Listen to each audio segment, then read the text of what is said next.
donc on a une année riche, on peut le dire, costaude. Donc on vous a fait quelques top 3 dans quelques catégories. On va commencer par un jeu qui est unique en son genre, qui est dans sa catégorie seul.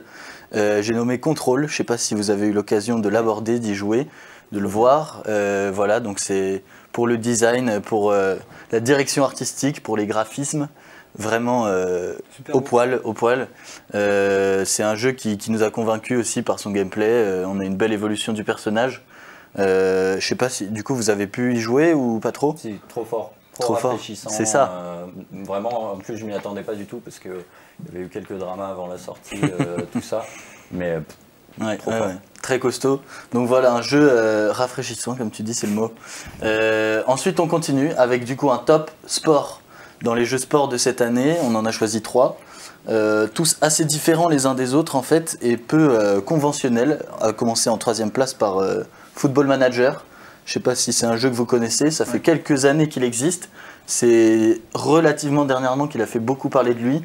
Notamment, on peut parler de la Coupe du Monde de football, de vrai football, où les joueurs français de l'équipe de France y ont joué un petit peu.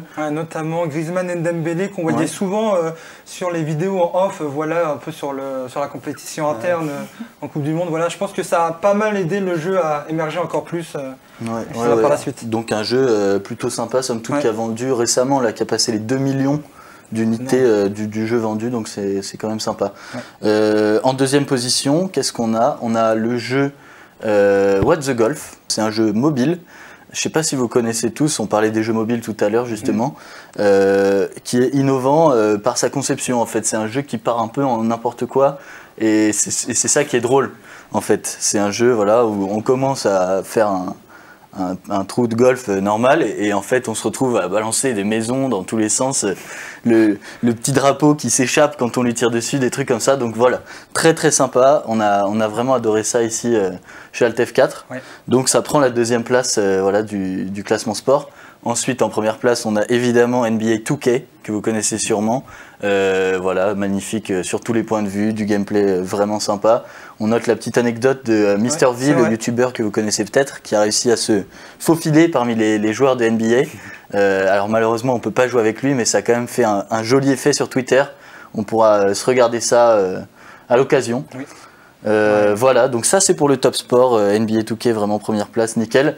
On enchaîne avec du très très lourd. Du très très lourd, exactement. Là on rentre vraiment dans le vif du sujet de ta chronique. Je te laisse continuer. Les jeux action et aventure que vous connaissez sûrement tous les 3. En 3e position, Resident Evil 2, la réédition du jeu sorti initialement en 98, sorti là en janvier, qui a été relativement apprécié des fans.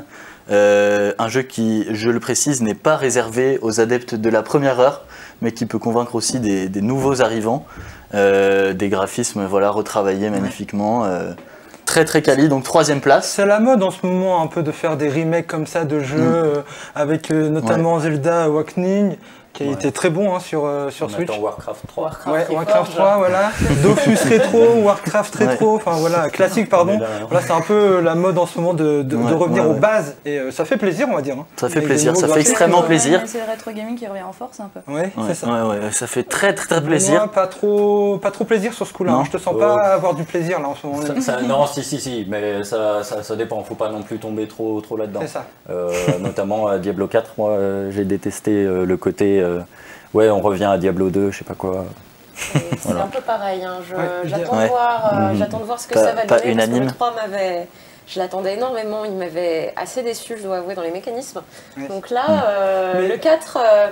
Diablo, j'ai l'impression qu'ils ont un peu du mal à un peu se réinventer, à trouver des nouvelles mécaniques. Faites attention, gros joueur du 3 mois. Et surtout, j'attends les prochains costumes, évidemment. Ça va être cool. En 2e position, du coup, des jeux action et aventure, on a le jeu qui a gagné les Game Awards 2020. Quelqu'un là? Le quiz 2020 en première position. Première position. Death Stranding? Non. Sekiro. C'est l'autre. Sekiro, Shadows Die Twice, exactement. Mais on sent l'instinct du médium. Shadows Die Twice, voilà, que vous connaissez, l'héritier, si on peut dire, des Dark Souls et autres jeux bien difficiles. Donc voilà, vraiment validé aussi par la rédac. Et sans plus attendre, en première position, et comme tu l'avais si bien présagé, Death Stranding, qu'on a adoré. Voilà, vraiment des beaux graphismes, et puis le retour de Kojima. Ouais, enfin. Ouais. T'as une petite anecdote peut-être sur... c'est vrai, on attendait son retour après son départ de Konami. Oui, c'est ça. C'est ça, on attendait qu'il revienne et tout. Je crois même qu'il y avait même des difficultés à avoir des financements, alors que c'est le maître incontesté.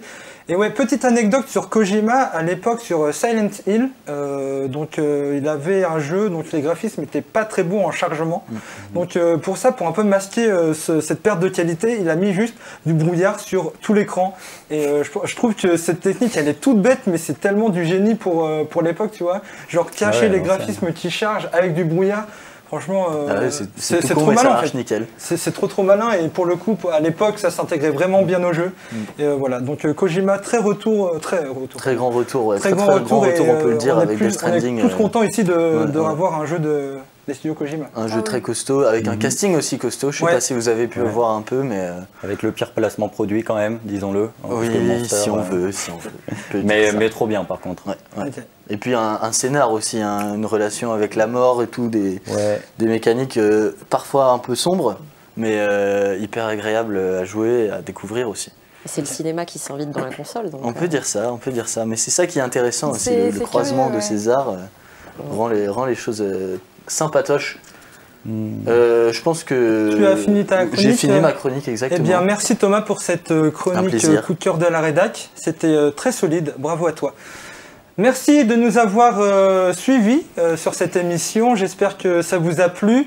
Moi j'ai beaucoup aimé, on a repassé un peu toute l'actualité gaming, e-sport, on a eu une cosplayeuse, on a eu quelqu'un qui travaille dans la monétisation de jeux mobiles, c'était très intéressant, merci beaucoup d'être venu déjà. Merci à vous de nous avoir accueillis. Ouais, merci de m'avoir invité. De rien. Merci du coup à mes chroniqueurs Fanny et Thomas, qu'on peut applaudir parce qu'ils ont fait du très bon boulot. Un plaisir, toujours là. Encore voilà, je vais redire leur nom. Merci Hicham,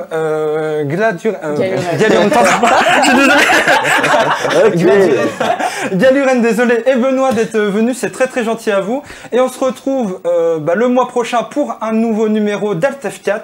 Et d'ici là, vous pouvez toujours revoir l'émission en replay sur la chaîne YouTube, donc au même nom, Alt F4. Est-ce que c'est logique ? Yes. Merci à tous. Bonne soirée et puis au mois prochain. Salut!